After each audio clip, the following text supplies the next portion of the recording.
Hello everyone, it's Calculus Tutor here. Welcome to my channel. And yeah, today we'll be doing A level further maths. A level further maths. The subject code being 9231. All right, we'll do entirety of further pure 1 and further pure 2. All right, and if I have time, I will even start further stats and A level maths 9709. All right. And don't worry, we'll cover all these chapters. But first, today, oh shit, today we'll start with hyperbolic functions. Hyperbolic functions, and don't worry, we'll go exactly through what the syllabus guide asks us to, like how they ask us to go through the chapter. First, we'll understand the definitions of the hyperbolic functions in terms of exponential function as well, their graphs, their identities, and yeah, their inverses and stuff. All right. First, you might ask, what are hyperbolic functions?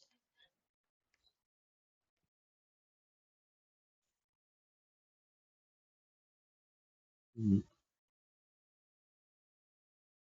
Hyperbolic functions basically are any other exponent functions, except that they're special and they're really related to trigonometric functions. They're quite similar to them, not graphically, but in terms of their characteristics. All right, like their derivatives and identities and stuff. They're not the same, but I'd say they're similar. All right. So first things first. What's the first hyperbolic function? We have sine x, which is equal to e to the power of x minus e to the power of minus x divided by 2. Second hyperbolic function, cos x, which is e to the power of x plus e to the power of minus x divided by 2. See here we have a negative symbol, we have a positive symbol here. So that's the difference. And now thirdly we have tan x. In trigonometry, you might know that tan x is equal to sin x divided by cos x, right? So even here similarly we have tan x equals to sin x divided by cos x. All right. And if we want that exponentially, we have to do to the power of x minus e to the power of minus x divided by 2 into 2 by e to the power of x plus e to the power of minus x, which gives us e to the power of x minus e to the power of minus x divided by e to the power of x plus e to the power of minus x. All right. I hope that is clear till now. So our function tang x is equal to e to the power of x minus e to the power of minus x divided by e to the power of x e to the power of minus x. So this is tan x. All right. And now moving on, let's go to something interesting. Okay. From trigonometry, I am sure you might know that cos squared x plus sine squared x is equals to 1. This is a goated identity. It's used a lot of times. Now, similarly, here we have almost the same thing, just one sign difference. Cos squared x minus sine squared x equal to 1. Right? Right. This is your identity number 1. Right? And it's quite important actually. Just like how cos squared x plus sine squared x is equivalent to 1 at all times, it's really important. Even in this chapter, this identity is really important. Alright, I hope that is clear for so far. Now let's go. You might wonder why they're called cos squared x, cos x, sin x, and tan x. Like this is one similarity they have with these trigonometric functions. Another similarity they have is that derivatives. You remember how if we if we differentiate sin x, we'd get cos x, right?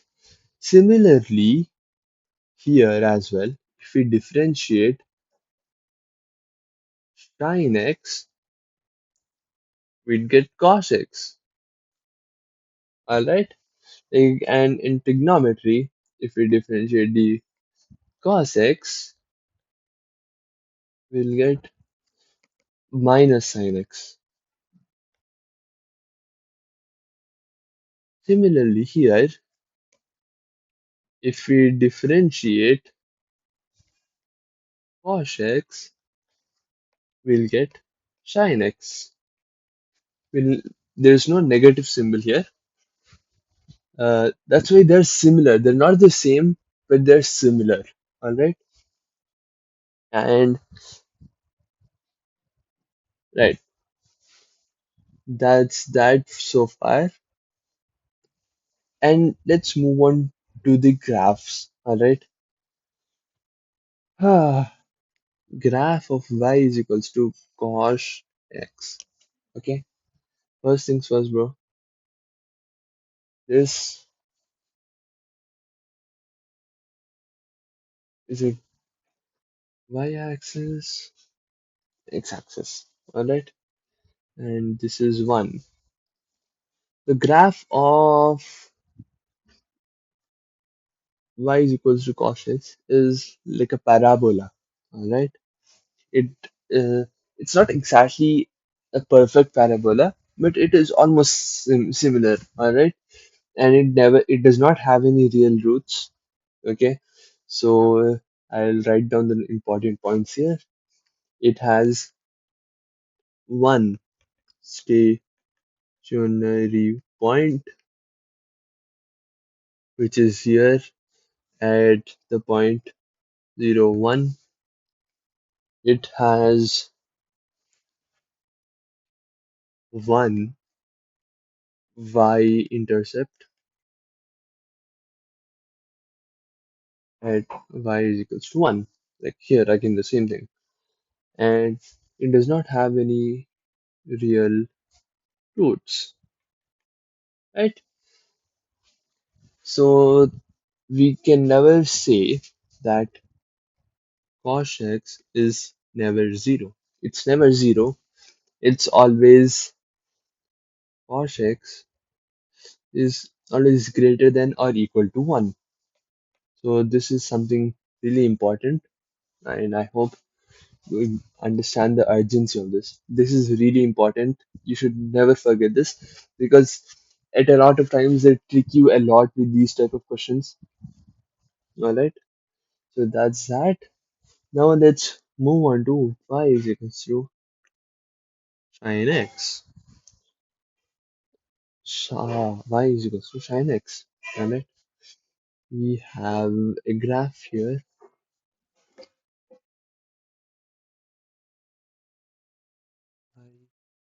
X. Okay. Hmm. Now we have this is the y is equals to sin x graph. Alright. It intersects at 0, 0. And mind you, this is not a stationary point. This is not a stationary point. So let's think it of this way. Chalo. Now the important points for this graph, it has no stationary points.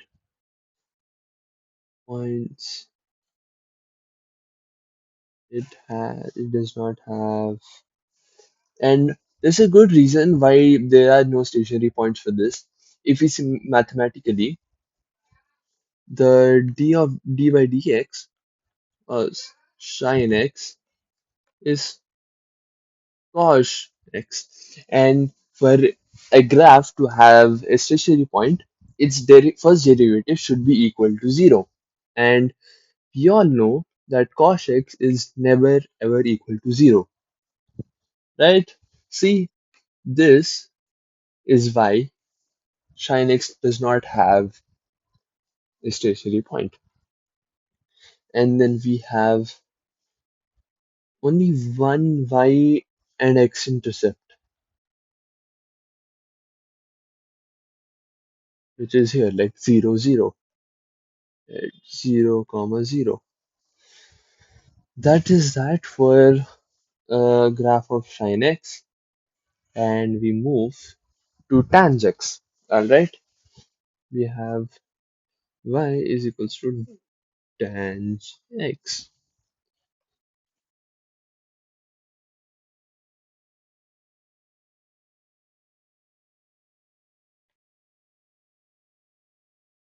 See, this graph, let's suppose this is -1, this is 1. Okay, this graph has two asymptotes, -1 and 1. Okay, so one second.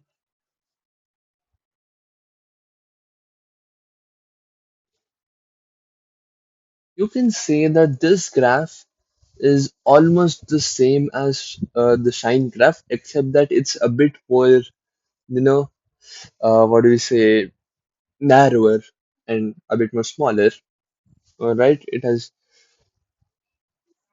tangents only appears between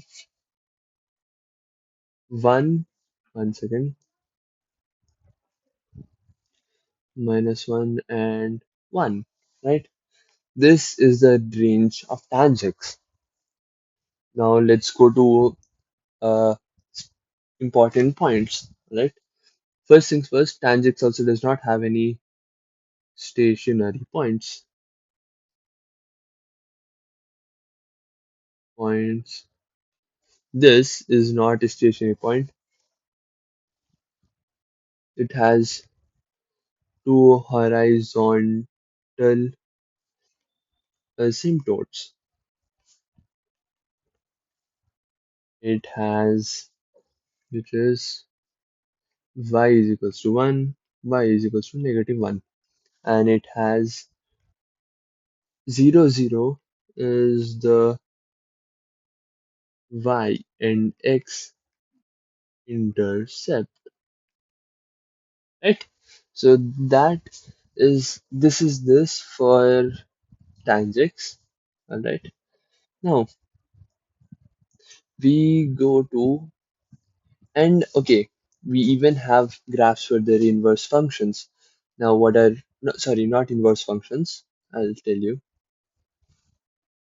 Uh, See, just like how sin x is 1 by cosec x, sin x is also 1 by cosec x, and how cos x is equal to 1 by sec x. So cos x is equals to 1 by one second, sec x, and how tan x is equals to 1 by cot x, tang x is equals to 1 by cot x, right? So these are those, and now we even have graphs for these functions. Now first things first, we'll draw a graph for y is equals to such x. All right.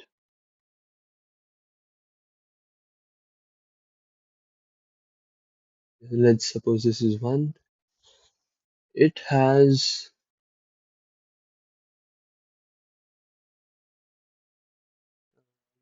this is this. And just pardon me for this, the bad graphs, okay? I'm not a bit of an artist, all right? X, okay? So this And here is the stationary point, by the way, at y is equals to 1. So this is y is equals to such x. And x is equals to 0 is an asymptote, is a horizon, sorry, y is equals to 0 again. Please forgive me. 0 is a horizontal asymptote.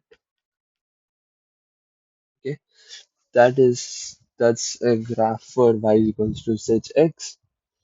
And then for, you know what, let's draw it over here as well, just with a different color.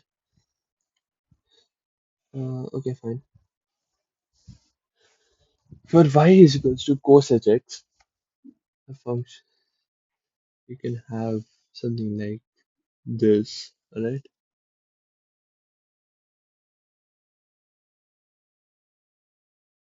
Right?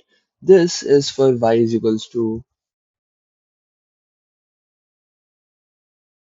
sec x, alright? Now for y is equals to tan x, almost similar, just that,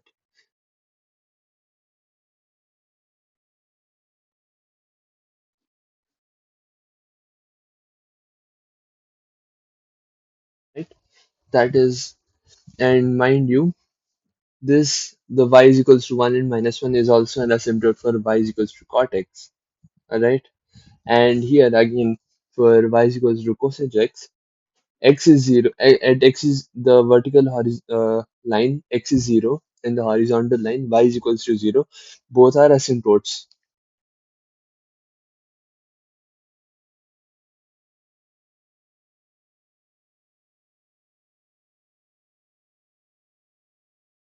right? Again,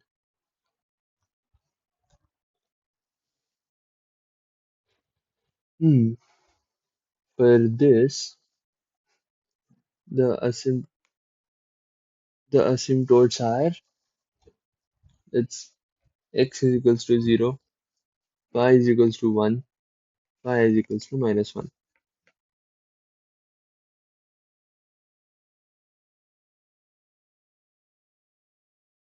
or y is equals to cot x, right? Now we get that from there, alright? This is one thing. I hope we are clear till here. So this should be fine. And yeah, okay. So now we move to inverse hyperbolic functions. For like just like how we had sine inverse of x or arc sine x is the inverse of sine x. And yeah, like that. Now we have the same thing, almost the same for hyperbolic functions. So first, inverse of sine x. So what is the inverse of sine x? We can either call it write it like this, or we call it as sine x. All right. Now, how do we get the how do we derive the formula? Okay. See, derivation is not necessarily necessary for you to learn, but then I'm still doing it as a bonus point so that you understand where we get the formula for the inverse of sine x. All right. Let us suppose x is equal to sine y. All right. And then we get, and from the formula of sine x, sine y, we can get e of y minus e of minus y divided by 2. So x is equals to e of y minus e of minus y by 2. Okay. Now we send the 2 here, which which makes it 2x is equals to e of y minus e of minus y. And then if we simplify this even more, 2x would be equal to e of 2y minus 1 divided by 2. Okay, sorry, divided by e of y. And then we send the e of y here again. So we get 2x of e of y is equals to e of 2y minus 1. we get this thing here, 2y minus 2x e of y minus 1 is equals to 0. Okay, and now we complete the square for this. And what would that exactly be? Let me just show you. E of y minus x whole squared minus x squared minus 1 is equals to 0. And if you have any doubt, if we can still open this up and double check. See, if we open this bracket up, we get e of 2y minus 2x e of y plus x squared. And now this minus x squared minus 1 is equals to 0. This gets cancelled, so we are left with what we originally had. Alright, so let's just erase this a bit. Okay, we do that, and then after that we get this. So you can just send these two terms to the right hand side. E of y minus x whole square is equal to x squared plus 1. Okay, I hope that's fine till there. And then we can square root both the sides. E of y, sorry, my bad, x is equal to x squared plus 1. So E of y is equals to x plus root x squared plus 1. And now we get y is, so ln of x plus x squared plus 1. So this is the formula r shine x. Okay? So now let's write it with a different color.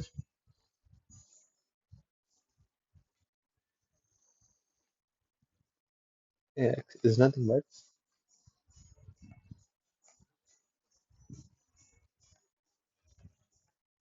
x squared plus 1. And don't worry, you would not need to necessarily remember this like by heart the whole proof and all. This would be given in the MF19, the formula sheet which would be provided you during the exam, right? So you don't need to stress yourself out too much. It's just for knowledge purpose that you need to know this. It's an easy derivative. It seems long and all, but trust me, it's really easy. Okay, and this formula exists for all values of x, all real values of x. Okay, now the let's go to the derivative of cos x. Okay, hmm. Sorry, inverse of cos x. What is the inverse of cos x? This is also either cos inverse of x or sorry, r cos x. Okay, now we derive this. We get the derivative for this is also similar, so similar to that of the r sin x. So let's just skip this part, skip the derivative part, and all you need to know is r cos x is nothing but ln x plus root x squared minus 1, and this goes for all values of x greater than equal to 1. All right, this is this. Okay, we get that. 1 second.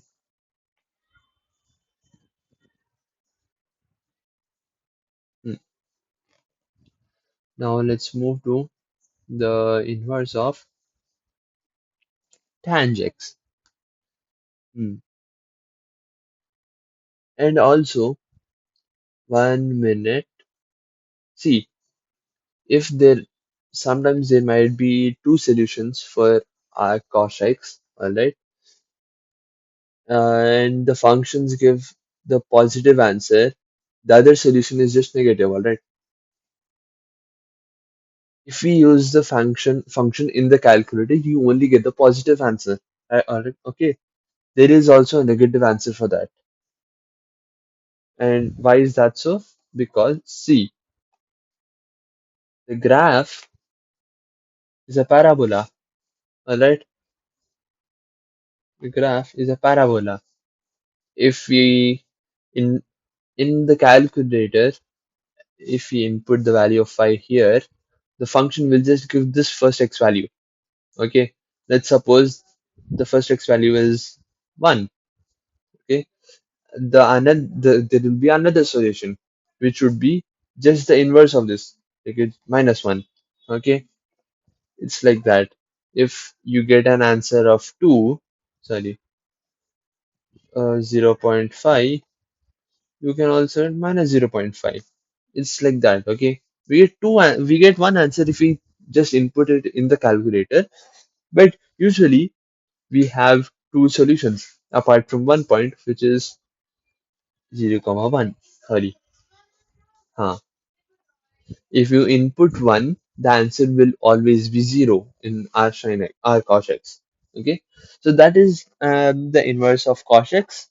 Now let's move to inverse of tang x. Now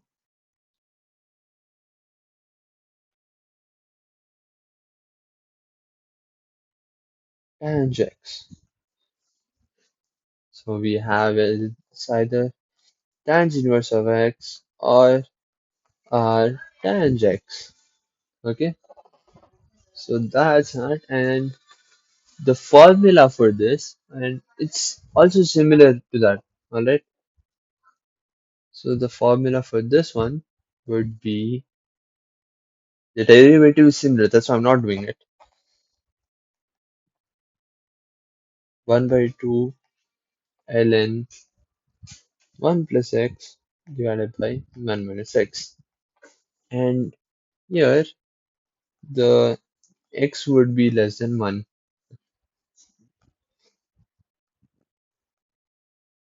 Here, this is the domain for x. Yeah. So that is all for inverse, the functions of inverse hyperbolic functions. Okay, like it's just formulas for them. That's that. Hello everyone, and I'm back. So now we'll practice a few identities with these. Like we need to prove them, like why do they exist and stuff. Not like that.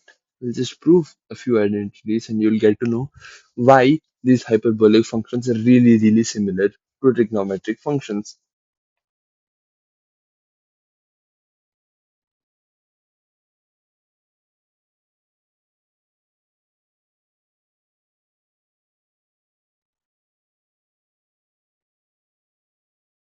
From hyperbolic identities. Sorry.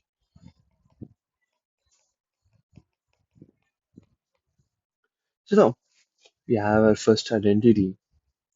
Do you remember what identity is, like cos A plus B? Like what is this equal to?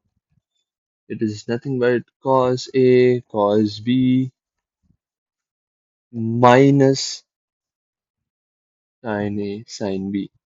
Alright. But now for now let's do this. 1 second, man.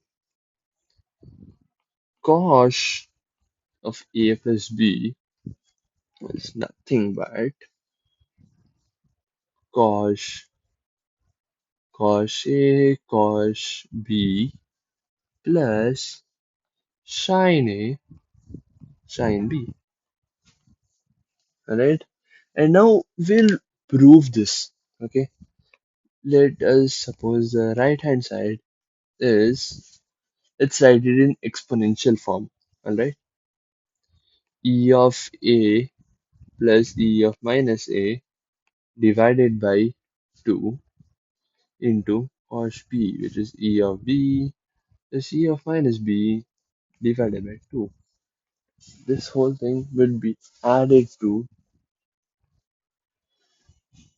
E of A minus E of minus A divided by 2, second, I'm sorry, into E of A, sorry, E of B, it's supposed to be B minus E of minus B divided by 2. Alright, now let us simplify this a bit more.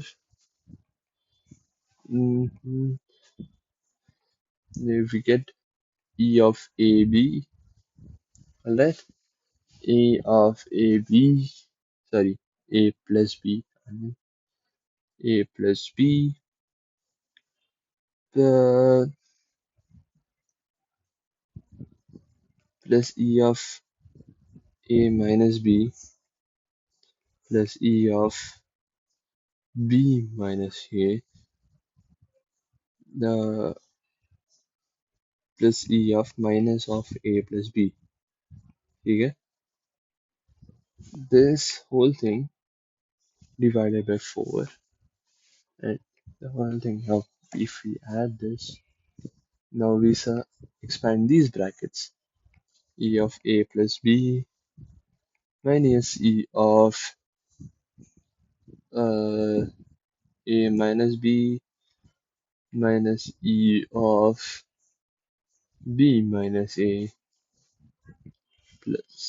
plus E of minus of A plus B.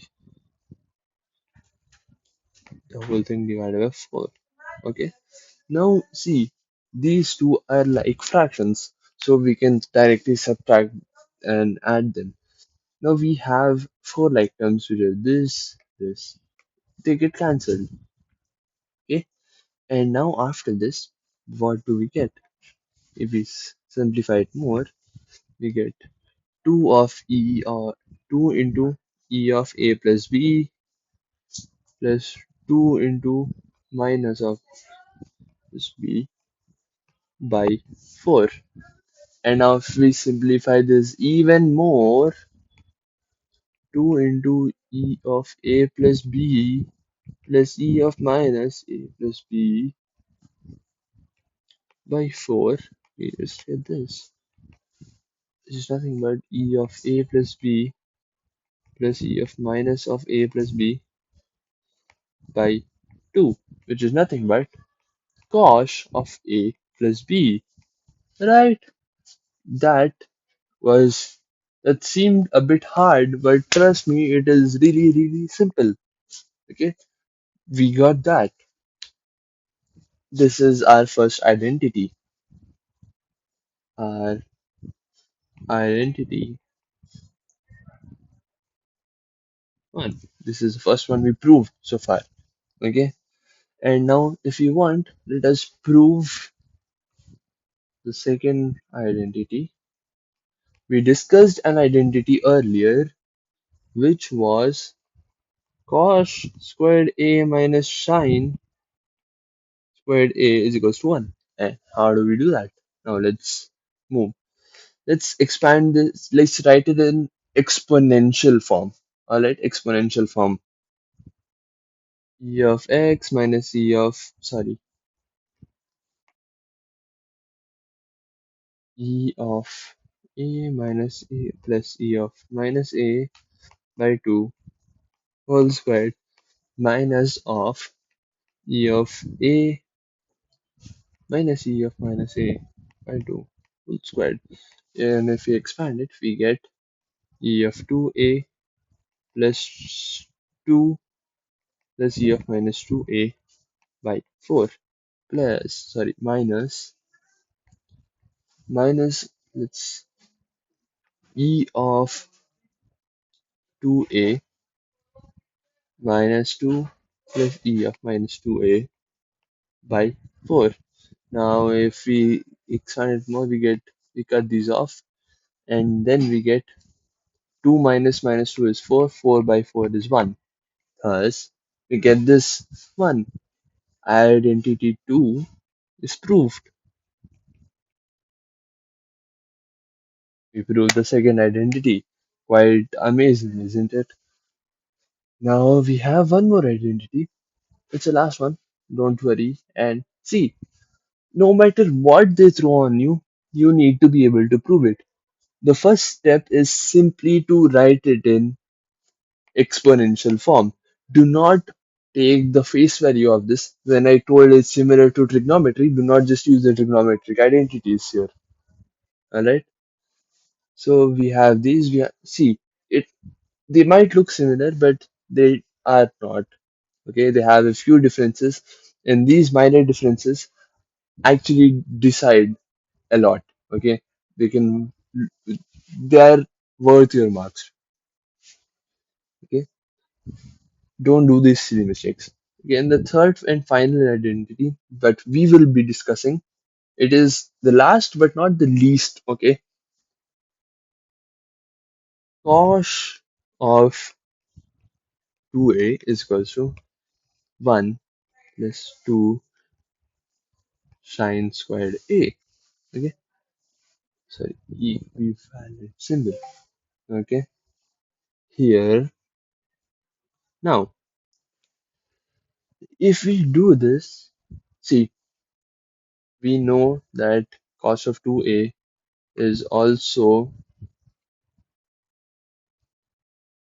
cos of a plus a, and from we know from there here from the first identity that cos of a plus a is nothing but cos a into cos a plus sine a sine a, which is nothing but cos squared a plus sine squared a.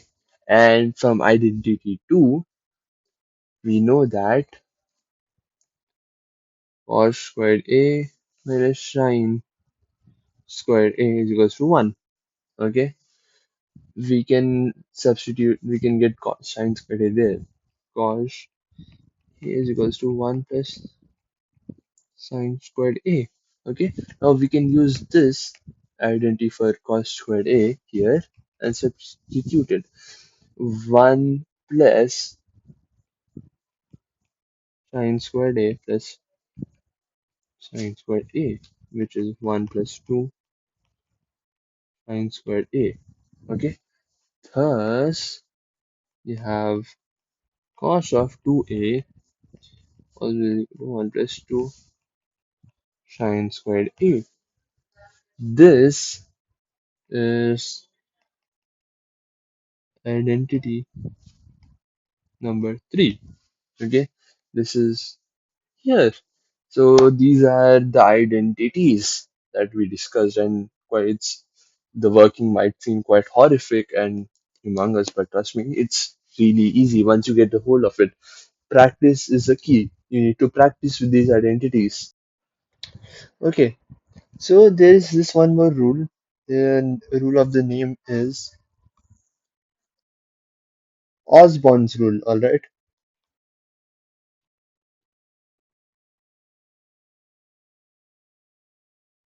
The rule states that, see, all the hyperbolic identities are almost the same as trigonometric identities.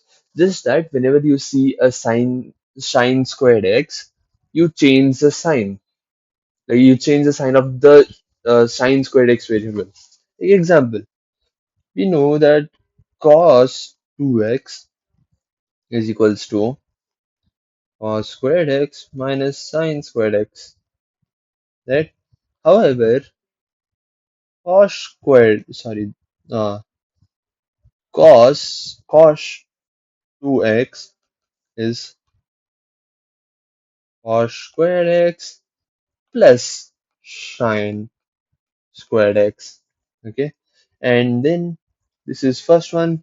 Second one, we see first in trigonometric form we have cos squared x plus sine squared x is equals to 1. But in hyperbolic, cos squared x minus sine squared x is equals to 1. See how the sign of like sine squared is changing through sine x, like the it's opposite sign, right? Whenever we see sine squared x, we get the opposite side sign of it. and then everything has just remains the same. Okay, and now we like even in terms which include sine squared x, like for example, we have the trigonometric identity of tan 2x is equal to 2 tan x divided by 1 plus 1 minus tan squared x. Okay. However, when we have tang 2x, we get 2 tang x. This remains intact. 1 plus tan squared x. You might be wondering why tan squared x, the sign of tan squared x gets changed. But you didn't notice that tan squared x is equal to sine squared x divided by cos squared x. It has sine squared x in it. Thus, the sign needed to be changed, right?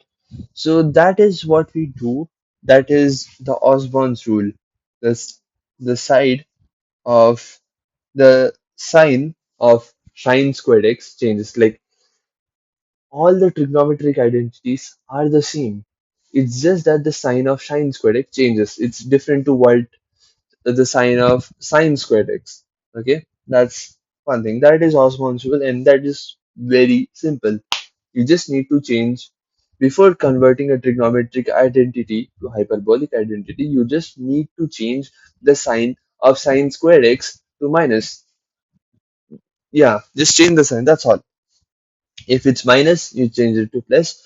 If it's negative, you change it to positive. Right? Okay. And now we have how to solve questions related to hyperbolics. Okay. See, whenever you have a question that has hyperbolic functions,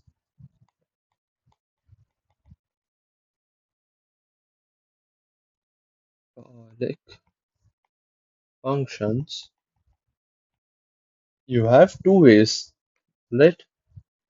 First way is keeping it as a hyperbolic function. Second way is converting it to exponential form.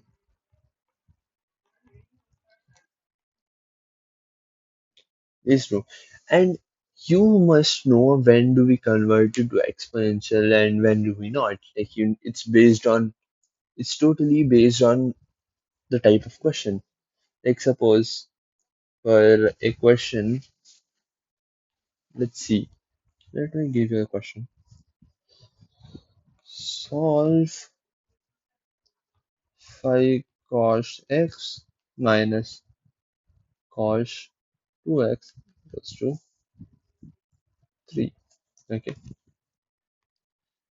it seems like a pretty simple question. Okay, you can pause the video and give it a try.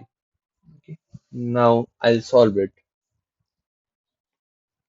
5 cos x minus cos 2x is equals to 3, and we know that cos 2x is also 2 cos square x minus 1. Alright, so 5 cos x is same as the trigonometric identity of cos 2x is equals to 2 cos squared x minus 1. 5 cos x minus 2 cos squared x minus 1 equals 3. Okay, so 2 cos minus 2 cos squared x plus 5 cos x plus 1 is equals to 3 cos squared x 5 cos x. You get 3 here, you get minus 2 equals to 0. From here, you have two options.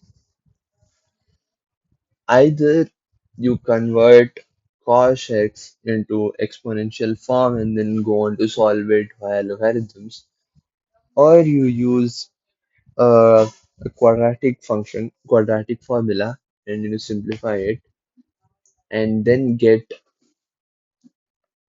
the value of cos x, which will then wait. After that, we can use inverse cos x, the function, to get the values of x. Okay, but see, if we do it exponentially here, it will take a lot of time. The working would be massive. So you need to think critically. Unless they ask you specifically in the question, you need to be careful of what you do. If you think you cannot solve it directly via applying inverse the r cos x function, you need to solve it logarithmically, exponentially. Okay, just be smart about it. Unless the question asks you to do in a specific method. Okay, now let's see here. We get this, and if we enter this thing in the calculator, 1 second, -2, 5, -2. Okay, we get we get two values of cos x. Cos x is equals to 2. Cos x is equals to 1 by 2. And now you this value doesn't exist. And why is that so? Because the graph of cos x on the minimum point is 1. Okay, the minimum y value is 1. So 1 by 2 is non-existent. The cos graphs never reaches 1 by 2. So this should be ignored. So now we solve for cos x is equals to 2. So x is cos inverse of 2. X is nothing but n. Now from the formula we know of, let's go back.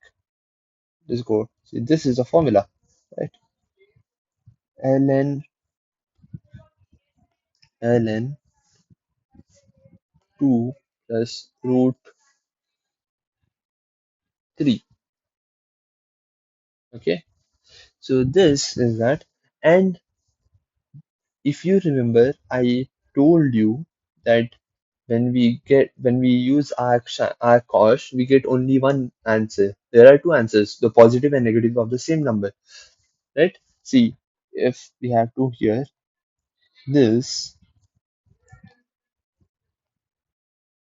this value is ln 2 plus root 3. We also get one more answer. This is just a mirror image of this, which is minus ln root 3. Thus, x has two values, which is plus minus ln 2 plus root 3, right? So this is how we do this. Okay, this is how we solve stuff. And after this, we go to differentiating the hyperbolic functions. Let me start with differentiating. 1 second.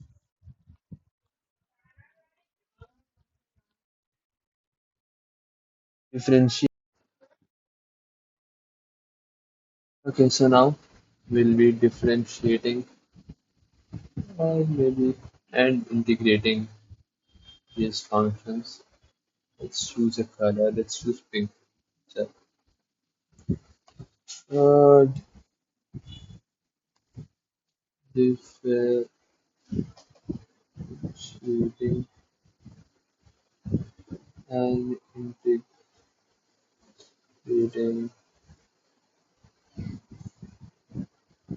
Hyperbolic functions. This is quite easy though, and it's fun. So, first things first. Firstly, it's a bit of memorization. Okay. So d by d x of sin x equals to cos x, and likewise d by dx of cos x is equals to sin x. Okay, it's pretty simple. And now let us find the dy by dx of tan x. Before I give you the answer like straightforward, I'll derive it, okay, with you. Dx of sin x by cos x. And since we know the product rule, the quotient rule, like this, cos x into d by dx of sin x minus sin x into dx of cos x. The whole thing divided by cos squared x. Okay. Now, if we simplify this a bit more as well, so we know that d by dx of sin x is cos x, and d by dx of cos x is sin x. So it's just cos squared x minus sin squared x.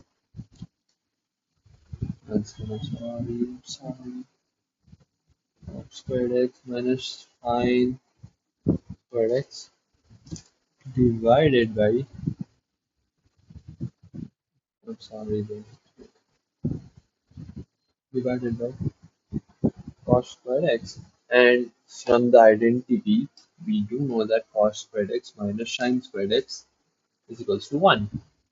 Is 1 by cos squared x.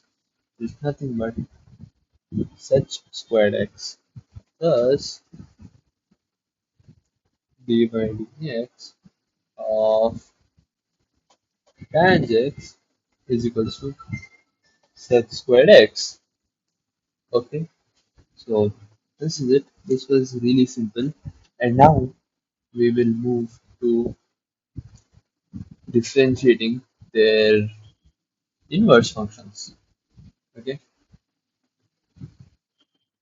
differentiating the inverse function should be quite easy, and I'll show you the derivative of those. Alright, just you don't need the derivatives, but it will be a bonus if you want. If you would, like to stick around and get to know the derivatives.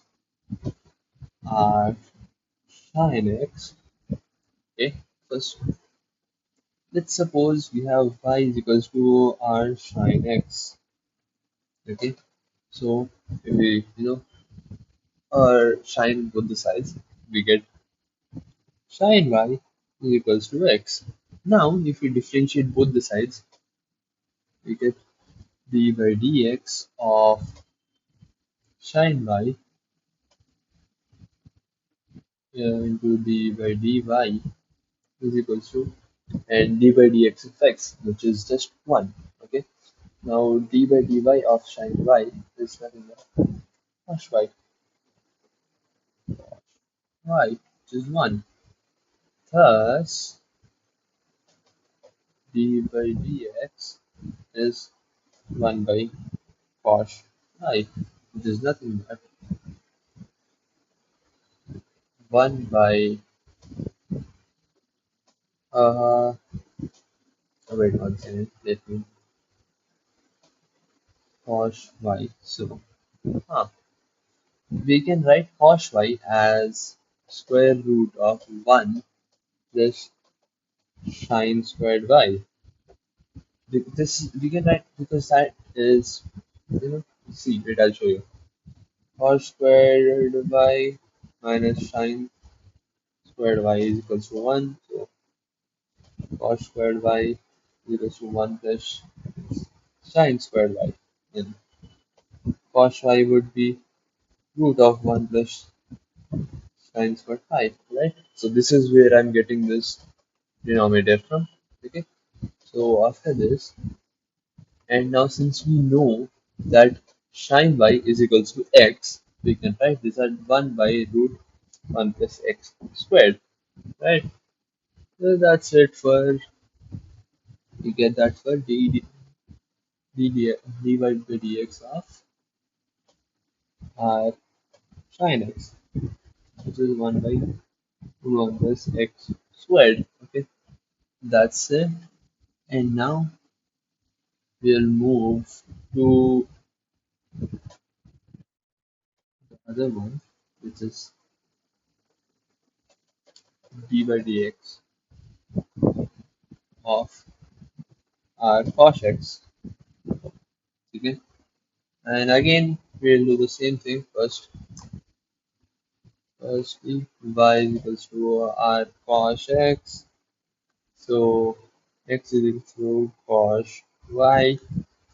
D by dx of x is equals to d by dx of cos y. So this is, I'm sorry, it's not 1 is equals to d by dx of y. 1 is equals to d by dx sine y, and there d by dx is equals to 1 by sine y, which is root 1 plus x squared, sorry, not plus, it's minus x squared minus 1. And how did we get that? See, sine y is cos squared y minus 1. Okay, using the cos squared y minus sine squared y formula is equals to 1 formula. And then we know that cos y is equals to x. So we get this, right? So that's that. And similarly, we get h2,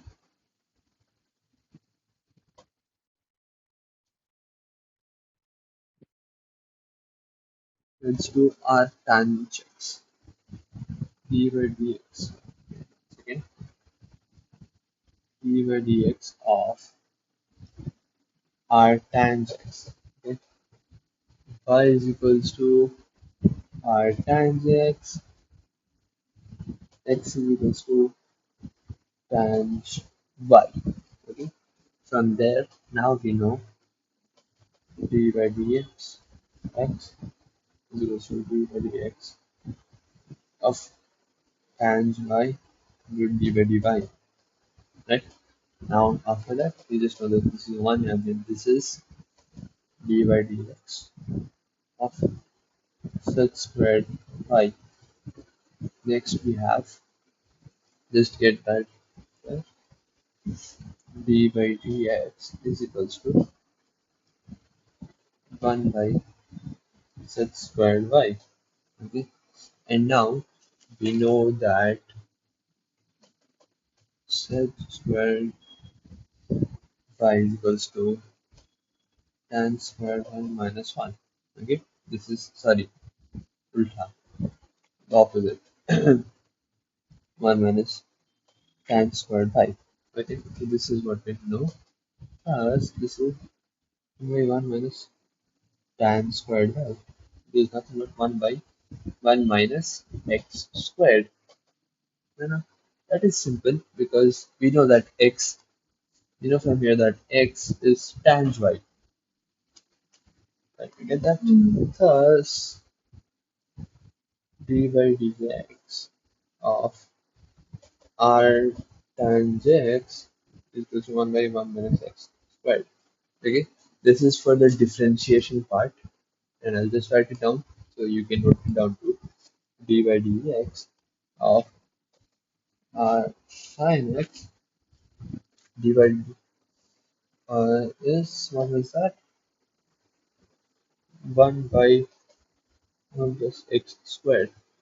Next we had x of r cos x is 1 by root x squared minus 1. Next we have x of uh, 1 by 1 minus x squared. Right, these are these are important Do not at all mess up these. These look very similar, and you might make a lot of mistakes during while doing questions. So please do not mess this up. They look similar, but they're not. Trust me. Yeah, this is for the differentiation part, and these are the derivatives.